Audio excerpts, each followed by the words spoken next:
réjouir de leur présence et saluer vraiment toute la délégation qui m'accompagne, qui nous vient de Ziguinchor, donc avec le mouvement Diapo Akasson. Je voudrais me réjouir vraiment de cette cérémonie officielle de réception de ces tracteurs qui s'inscrit dans le cadre de l'atteinte de l'objectif d'autosuffisance en riz que le président de la République nous a instruit. Monsieur le président de la République, depuis plusieurs années, a lancé le programme d'autosuffisance et cette pandémie Covid-19 a montré la pertinence de ce programme, mais aussi l'urgence pour toute la population sénégalaise d'atteindre cet objectif. Donc c'est la raison pour laquelle, quand il a instruit le gouvernement de prendre toutes les dispositions pour que cet objectif soit atteint dans les plus brefs délais, j'ai jugé utile de me rapprocher des populations du Blouf pour leur parler de ce projet du président de la République et cette population a adhéré. Par la suite, nous avons organisé un séminaire dans le Blouf et nous avons donc eu ces tracteurs avec l'appui du président de la République. Donc je voudrais demander aux populations de faire un bloc autour du président de la République pour que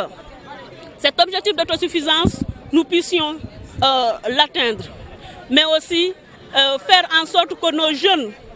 puissent rester dans leur localité, développer l'entrepreneuriat agricole, mais aussi faire en sorte de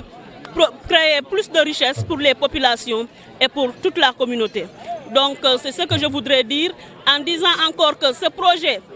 démarre certes dans le Blouf, mais il s'étend dans tout le Sénégal et incessamment nous nous rendrons dans les autres arrondissements du département de Bignona et de la région de Ziguinchor. Mais dire qu'il était important pour nous de démarrer